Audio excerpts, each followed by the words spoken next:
Hi everyone, my name's Clancy and I've just started working at Step Fwd IT, but I've been a teacher for 8 years. I did a year at Catholic College and 7 years at Salesian College in Sunbury.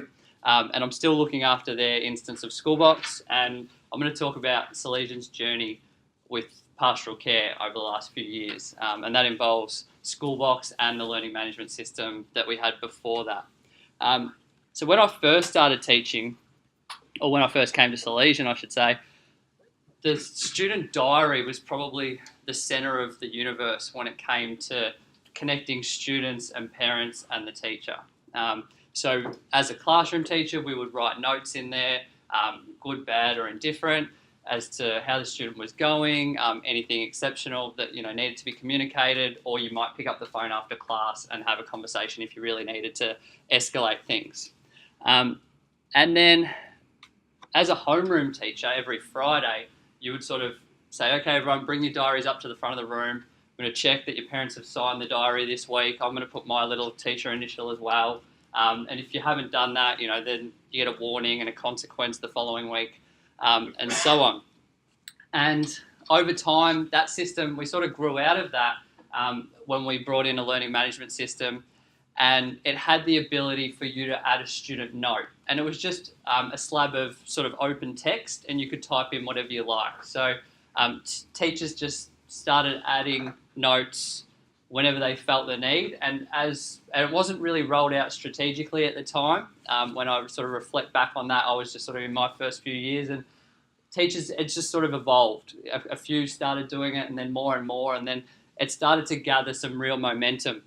And when I started my sort of digital learning role, I worked with the Deputy Principal of Student Wellbeing as to how can we sort of tidy this up to make this information more useful to teachers. Because it were these huge slabs of text when you search for a student that you just see, and quite often they were subject to how the teacher had written it. And in the heat of the moment, after class or during a class, sometimes teachers would type things and you might reflect back later and think, oh my God, how did that get put up on our system?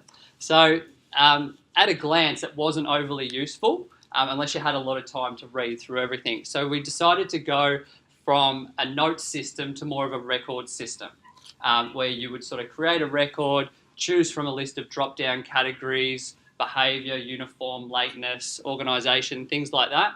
And that helped us be less reliant on the content of the note, and at a quick glance you could quickly get a summary of, okay, this student's got 10 records but 9 of them are for uniform, so clearly there's a uniform issue going on here that we need to address, rather than having to read through the content of each one. And then if you wanted to delve a little bit deeper, you could get a summary of what was actually written in the message. And a lot of the groundwork was done at that point in moving from notes to records in our previous system. And that meant that when we did move to Schoolbox, so we selected Schoolbox midway through 2016, and looking at James's sort of history of the features that had come into Schoolbox, we were literally just in time when it came to pastoral care. And the first time we met with Sean, pastoral care I don't think was in at that point, and that was a bit of a worry for us. And then we went out to St Michael's Grammar, and David Howard showed us pastoral care, and that was sort of the tipping point as to, yes, we're in. If we can do pastoral care along with all of these great sort of academic tools with courses and rubrics and all those sorts of things, as long as we could do pastoral care, we were happy. And it was just from there a case of, how do we replicate what we're already doing in our previous system and set it up in Schoolbox? And we even used that opportunity just to fine-tune a few things with our drop-down categories and our options for teachers to choose. We hit a bit of a roadblock, or a bit of a situation, I guess, with what do we do with all our records from our previous system? Because unfortunately, they were just sort of sitting in that system. They weren't writing back to Synergetic the way Schoolbox does for us now. So we had to engage Synergetic to export those pastoral care records from our previous system and bring them into Synergetic, where they were sort of converted into a easier to read format. And that was a bit of a challenging project, but Synergetic looked after that for us. And we're in two minds about, do we bring all of these records into Schoolbox and sort of flood the system with, I guess, records from 2013 to 2016, or do we just sort of have a clean slate? And we ended up going with a clean slate and gave access to our leaders. Our house leaders are the ones that mainly look after pastoral care, but anyone within the school that really needed to get a track history on a student could still access those existing records in Synergetic if they needed to. And just sort of reflecting on where we're at with the student diary at this point, I had a conversation with someone from our sort of marketing team a couple of weeks ago, and it looks like this year might even be the last year of our student diary. So that's how far we've come in terms of where we're managing student wellbeing and pastoral care, is that everything's essentially digital, which brings me to like, what are the benefits of making that transition? So firstly, information contained in pastoral care records is more accessible than ever before. And because it's live, you know, if there's an incident during period 1 and you're teaching that student period 2 or 3, you're going to have access to that data straight away. Whether that student's bringing their diary to class or they've left it at home, you're not as reliant on that little booklet, if you like, because you've got access to that straight away. We have the ability to quickly and understand what types of issues there might be with a student, and we're probably up to maybe 10 or so different categories of pastoral care records, and I'll show you those in a few moments. There's a more collective responsibility. There's been a massive shift in who's responsible for our students, and I think classroom teachers are certainly taking a lot more ownership now because the information is so readily available to them. Whereas when I first started teaching, it's sort of like, if you had a homeroom, they're your 26 or however many students you might have, and if there's any issues anywhere in the school, it's sort of on you to follow up. Whereas because you're the one signing the diary every week, so you're the go-to. Whereas now that all this information's for everyone to see in terms of staff, we're all taking more ownership of that in every single lesson that we see these students. In speaking to the wellbeing team, they've found our pastoral care system very useful for when they get a referral for counselling. They can check on the student's pastoral care to see how beneficial counselling might be for that student, what the potential issues might be, and I keep coming back to uniform. They use that as an example. If they've got 15 pastoral care records in the last month, but they're all related to uniform, then counselling is probably not the way to go. Like, maybe it's just a conversation about where are you at with your uniform and the expectations and the rules. What's the mindset at the moment? What are the obstacles? As opposed to something that might be a bit more serious. Our teachers definitely feel a lot more empowered when they have a scheduled parent meeting, because it's very easy to simply search a student and get that history up, and you can even sort of export that and print it if you need to sort of prepare yourself for a parent meeting. If you're challenged by a parent as to, we haven't had any correspondence, or, my son or daughter hasn't done anything wrong, have you got a record of these things that you're mentioning? And you can sort of say, yeah, absolutely, we do. It's all here. I've printed it off, or I've exported it, if you like, from our learning management system. And our parents don't see pastoral care records, except for we have created a category for our Bosco campus, which is our senior campus, year 10 to 12. And that's more for administration purposes and academic things, like if a family applies for holiday leave, if you like, they'll get a notification and a pastoral care record for, yes, that's been processed, or yes, that's been received and it's approved. Or if a student needs to attend like a resubmission or an after school resit for a task they haven't satisfied the outcomes for. So in the past, that's been like an SMS system. And when we moved to Schoolbox, we kept thinking about user engagement. We thought, if we continue to SMS our parents when things go bad, why would they ever come into Schoolbox to check how their student's going anyway? What they'll do is they'll just sit back and wait for an SMS, and if there's no SMS, then there's no worries. So we wanted to bring them into Schoolbox, get those notifications happening for some of these categories of records, just sort of go from there. And one massive time saver has been, if you've got 6 or 7 students in the room who don't do their English homework, and you just want to put up a quick note on that, type in the record and add the 7 students, and then just save it if you like, and it's going to create that duplicate record for all those students, rather than in our old system it was 1 at a time, 7 lots of English homework not submitted, which was a real deterrent for our teachers. I want to quickly just show you one of our documents this is like a student management or approaches to student management document that our Deputy Principal of Student Wellbeing has put out to staff. Maybe not.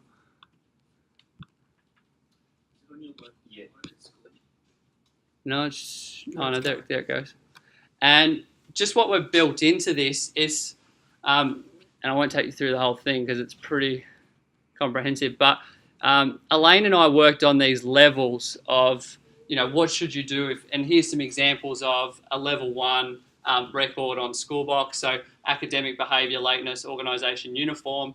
Once you've posted a level 1 Schoolbox record, here are some other things that you might do in terms of your engagement with that student, having a restorative conversation, etc., etc., and who can support you with that. And then we have some guidelines on level 2. And one of the biggest dangers is assuming that teachers will then know how to do that on Schoolbox. So we've built into this so that it's all in one place. Here's your guide for our instance of Schoolbox as to how you do add a record. And it might be for 60 or 70% of our staff, that's a no-brainer. They could do that with their eyes shut. But as long as you're capturing that other 30 or 40% to help them with it, it just means you get a bigger buy-in, and they're not looking elsewhere for, how do I then go and add a pastoral care record, because it's sort of right in front of their face as soon as they open this document and start having a look through. Pastoral care groups. So I'll show you this. Typically, I've got an 18-month-old daughter, but I've also got a Year 9 son who lives inside our Schoolbox. Mr. Test Student, and I'm the test parent. And you can create a record and choose, I guess, your audience groups. Now, this has changed from when we first started with Schoolbox. Sorry about that. No, it's good. I like it. So a pastoral group, if we want to add, and I really like the new confidential section, if you wanted to add a pastoral group, we've only got 2 at the moment, and I'm not saying we're best practice by any stretch, but we're just keeping it very simple to begin with. So we've got house leaders, directors, deputies, vice principal, and principal as a group. So essentially, if you're saying that this information is confidential and you sort of need to be a house leader who your equivalent might be a year level coordinator, if you're saying it's only visible to them, rather than keeping it to, we only want the leader of this house to see it, and then the people above. It's sort of like, if you're happy for a house leader to see it, then you're happy for all 8 to see it. Just to sort of take the complex, to make it as simple as possible is what I'm trying to say. Rather than have 8 groups, 1 per house, let's just have 1 group and all agree that we're going to keep that information as confidential as possible. And then we have our wellbeing team, which are our 4 counsellors and our deputy principal as well. So they're the only 2 we have for now. If there's a need for more, we will add more, but that's what we're sort of starting with at this point in time. And pastoral care reports, I love this feature, and the only thing we would love to have on top of that, I guess, and I sort of stole this from David Howard, when you get the chance to present, you sort of got to make sure you plug a couple of things that you're looking for from Schoolbox. So The only way. Because we're a bit unique in that we have this house system rather than Year 7 coordinator, Year 8, it's Bunjil House and O'Grady House and Mannix House. We would love to do a report by house so that that house leader can do a report for the particular house and see which students are coming up quite regularly. Our exception is Year 9 because we have a little Year 9 campus on site of 8 or 9 streams of Year 9. So the Year 9 report is very useful, and you will, if I click on that, there's a few records that will come up, and 2 of those are for test student who I've been just demonstrating with, and he's in Year 9 at the moment. So it's very, I love the functionality of it and where that's going, but yeah, we're not fully on board with it just yet, only because it's probably only specific to Year 9 at this point, but I also see a lot of potential for it with our homerooms. But all that would rely on is a manual add by our homeroom teachers at this point. Another nice feature that we built is this student safety report. So from our dashboard, these are our student links here, and I can't remember which component I used for this. It might have been a survey. I'm pretty sure it was a survey actually. But that student safety report button is a way that students can lodge a case of bullying or a bullying incident, whether it's happened to them or it's happened to someone else and they've experienced it, and they might not feel comfortable going and telling a teacher about it at that particular point in time, or maybe they just won't, they just sort of don't have that confidence in them at that point. They might be a new Year 7 student or a brand new student to the school. It could be any number of situations where the student doesn't feel confident speaking to someone, but they'll put it on Schoolbox in their own time. So they put in their details, and then they get asked a few other questions about the incident. What was the format of bullying? What method? When did it happen? Has it been recurring? Do you have any evidence of the incident? Have you spoken to anybody about it? And any other information you'd like to add. Our Deputy of Student Wellbeing gets an email to say, someone's responded to your survey. Click here to view the information or the response. And then she can delegate as to who's the best person to follow up. Might be her, might be someone else.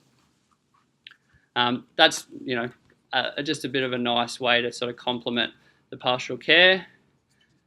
And lastly,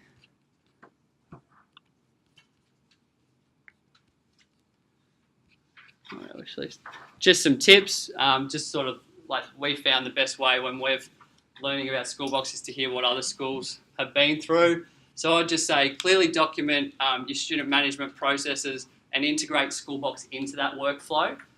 Make sure Schoolbox isn't driving that workflow, because you need to do what's best for your school, and then just have Schoolbox sort of integrated into that. Ensure that pastoral care is driven by appropriate leaders so that staff know who to turn to. Sometimes the worst thing is I'll get up in front of staff and present, here's how you do this on Schoolbox.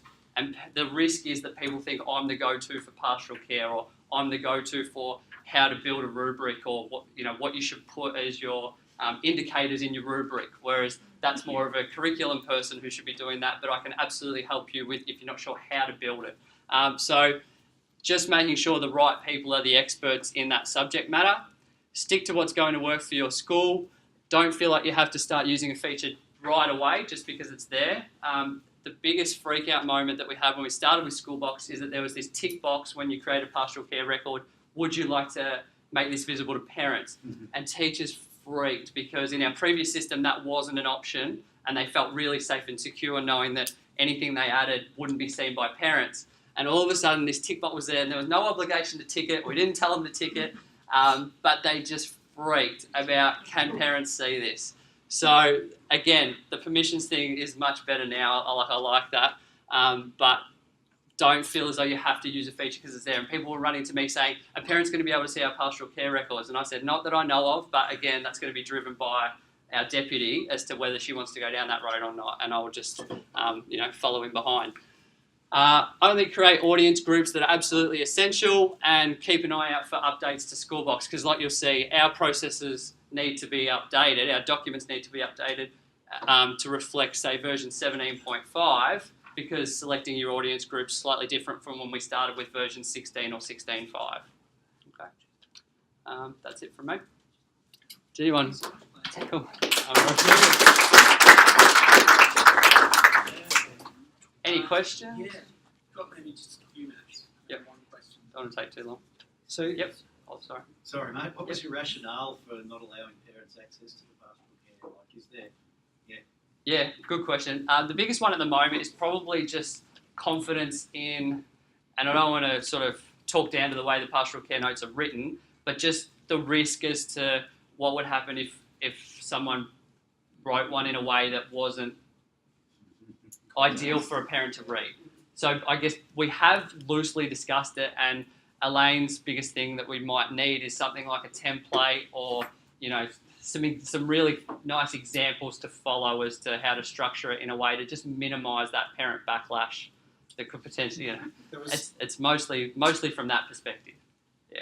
There was a case recently where a parent applied to have the information extracted from the learning management system, even though the parent had no access to it.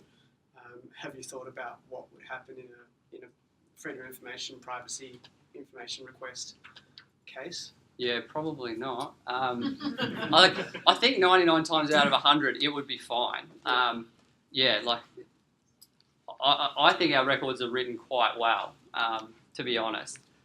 And it's probably more 3 or 4 years ago where we weren't as fine-tuned with it. And sometimes people write an email and it's just off the top of the head. I guess the same sort of thing could have been happening with our records. It was just straight away getting typed up. But I think we're a lot more thorough in the way we do it now. So Many eyes make good data. yeah. Yep. Clancy, do you know if there's been any discussions or suggestions to Schoolbox about having a template that teachers could choose from, where the wording is standard and might apply to 95% of cases, and that way you don't have to be so precious about.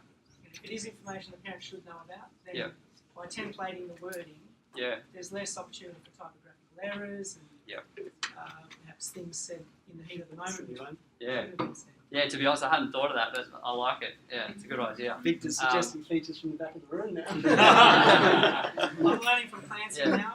It might have, you drop down, you pick uniform, there's a template for a uniform comment. Because I'm about to create our pastoral care system, that's going to be one of the key things that we currently have with Synergetic, with some custom built stuff that we have, which we want to transfer over to Schoolbox, but that's going to be a bit of a barrier. We can always bill you for it.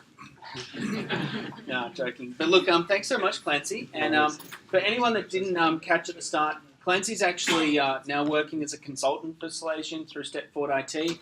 If you're interested in sort of talking to him further, reach out to us or to him directly, and he's happy to charge you for more answers.